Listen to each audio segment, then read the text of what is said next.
Slop stories, slop stories.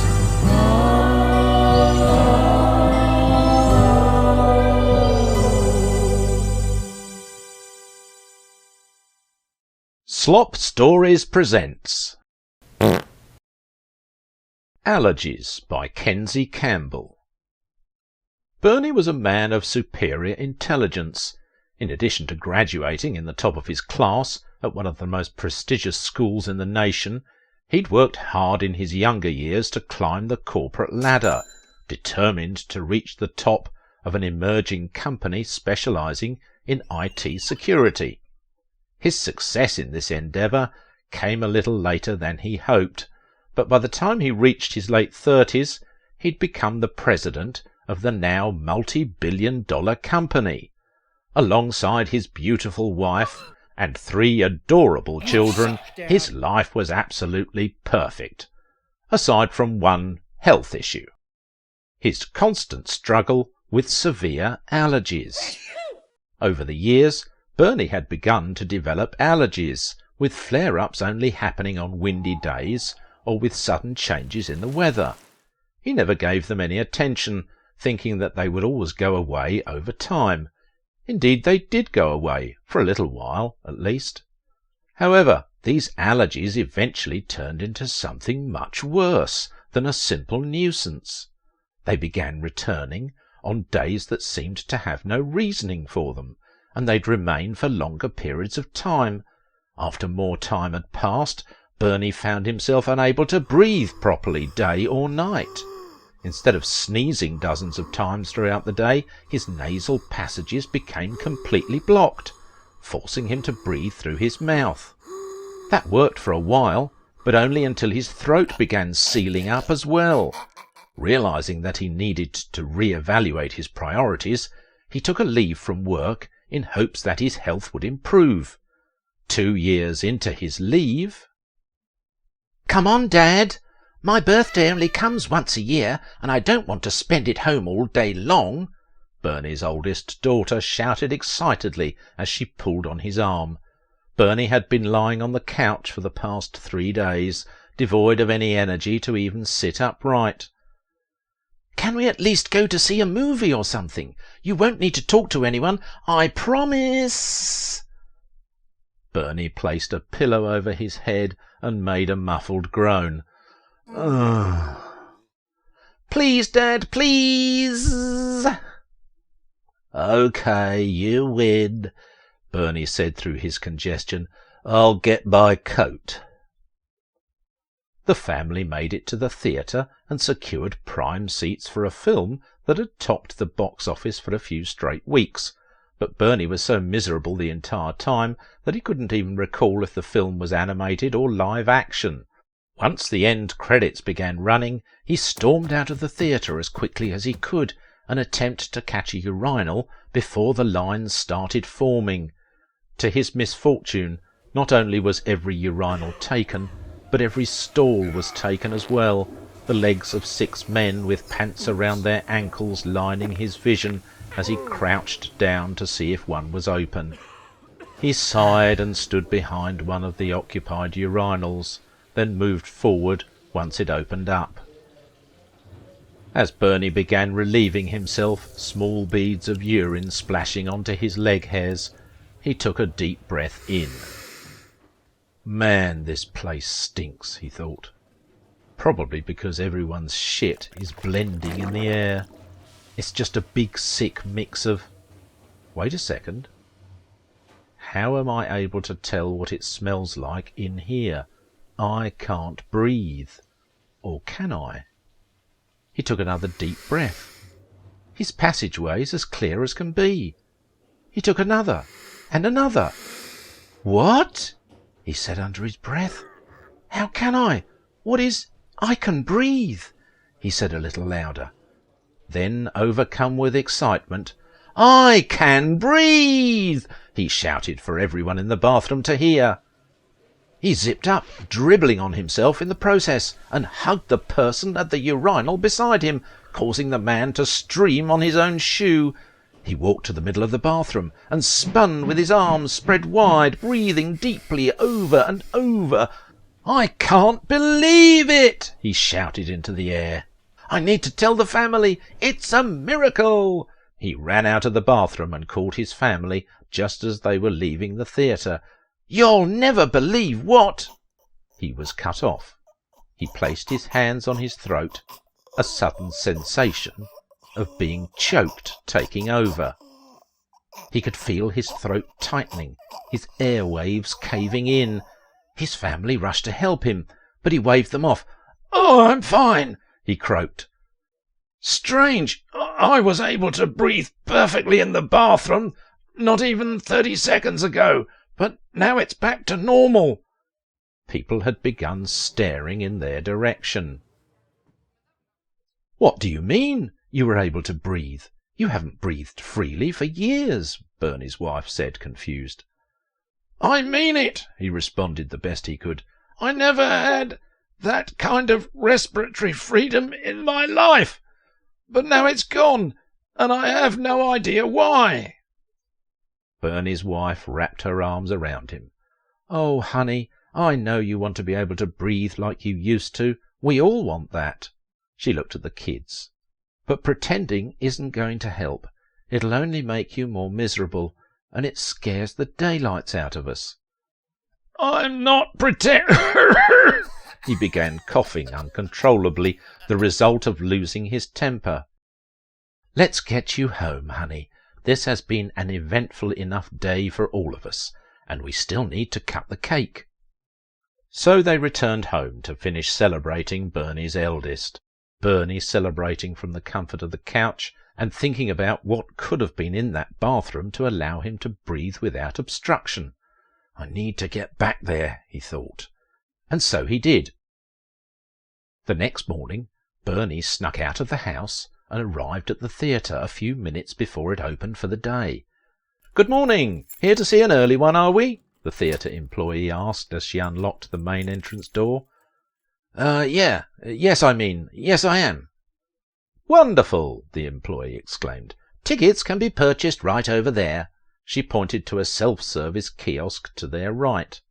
Thank you," returned Bernie. He walked over to the kiosk and purchased a ticket for the first film that appeared on the list. The employee tore the ticket and allowed him into the theatre. "This is a great one. Everyone's raving about it." I sure am excited," Bernie murmured, not even knowing which movie he'd purchased the ticket for. "Better use the restroom first, though. Wouldn't want to have to go midway through the film." "That's a great idea, sir. Enjoy the show." Bernie sidestepped to the bathroom, trying not to raise suspicion, but doing so simply because he sidestepped. Once he made it to the bathroom, he attempted a full breath. He coughed when his lungs didn't fill. "What? Why? It worked just last night," he thought. He looked around the room. He looked in the stalls. He turned on sinks. He flushed urinals, trying to find the secret to his breathing. No luck.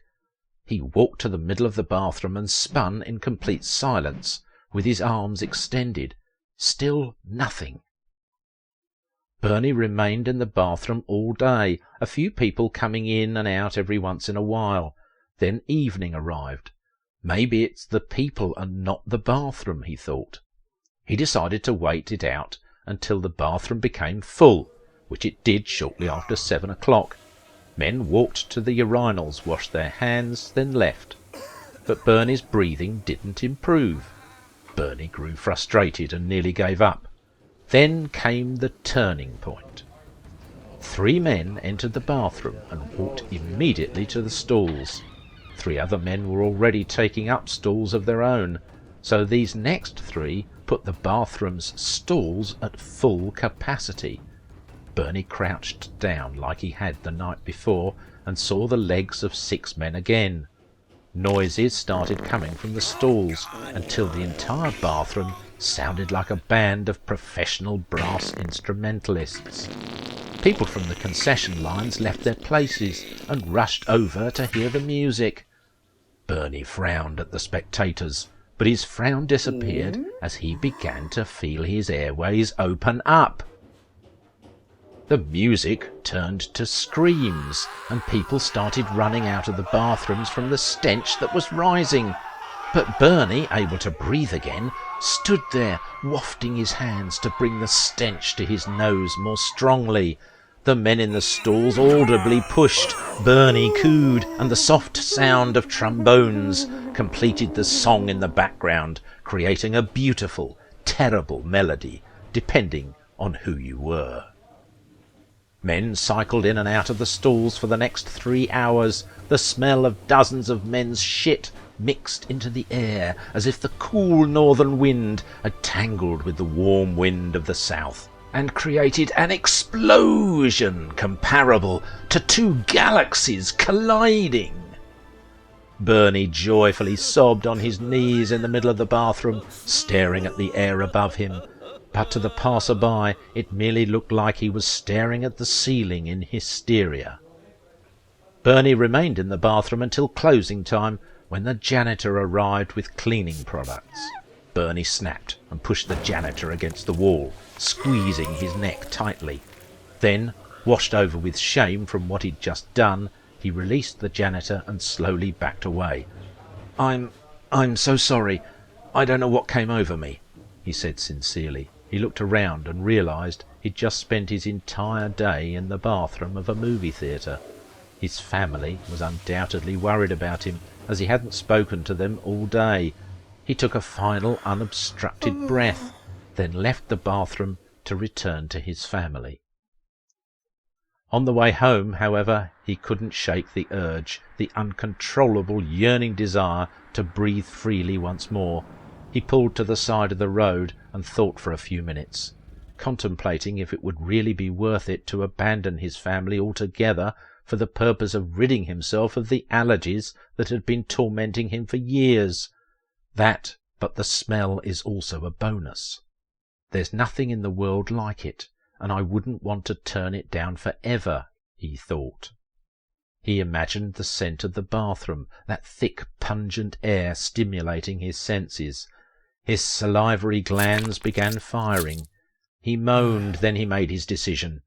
He'd leave his old life, his wife, his children, his job, and he'd start a new one without congestion, one where he'd be surrounded with that mouth-watering aroma. 12 years later, Bernie found himself at home, his new home. Shortly after leaving his family, he travelled to California in hopes of finding a discreet space in an LAX airport bathroom where he could burrow into the wall and live. And he'd succeeded, just like he always did in his past life. His life had been complete bliss for years, the bathroom at the airport rarely losing its strong scent of shit. But things were changing, as they always do. The world was becoming more hygienic as time passed, which caused people to use public facilities less often. The shit blend that kept Bernie's airways open was slowly being diluted with clean, fresh air. This posed an enormous problem for Bernie, as not only was he in need of a strong mix, but he also found himself needing progressively stronger mixes as time passed, the same way a drug addict needs to increase their consumption over time in order for their fix to be satisfied. Bernie had to make a change, had to find somewhere new. So he headed for the mountains. He went as deep into the mountains as he could, to a place where established public restrooms didn't exist. People will still need to shit way up here. That's a fact that the state government cannot ignore, he thought. He searched the local area for hours, trying to find the government solution to the lack of restrooms. Then he found it. There we go. And she's a beaut. The old outhouse was made entirely of rotting pine, and stood about 7 feet from floor to ceiling. Within, a hole was positioned in the centre, just wide enough for Bernie to slither into and begin building his residence.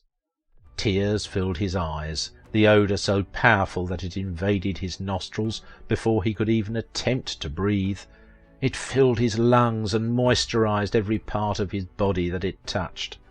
Bernie opened his mouth and let the blend rest on his taste buds. He couldn't contain himself. The sensation was unlike anything he'd ever experienced. He looked down at the source of it all. He lifted his right hand out of the swamp and gazed at it through awestruck eyes.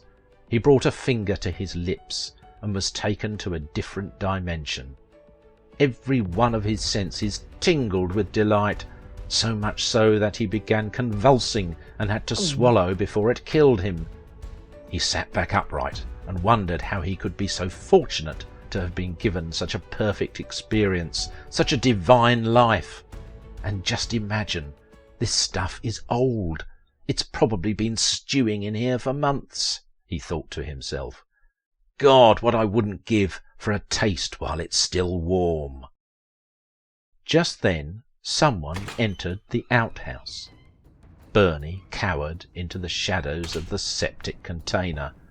The stranger positioned themselves on the seat, and everything went dark for Bernie. Still, his senses had become so refined, he knew exactly where to go and what to do. After a push, the soft serve began flowing, and Bernie waited to catch the fresh.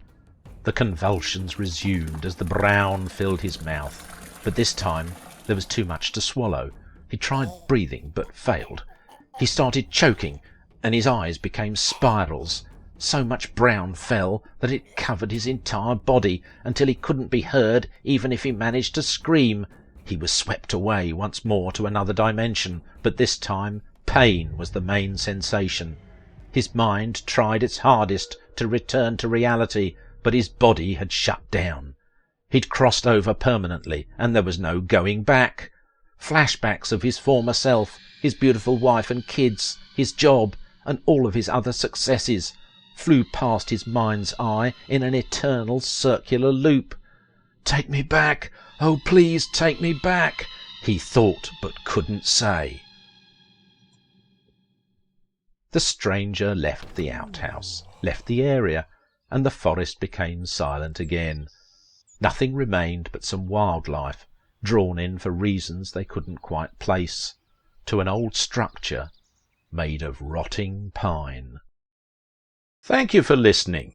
I've been your good and faithful narrator, Simon Hensby. And now for today's memoir of misery. No.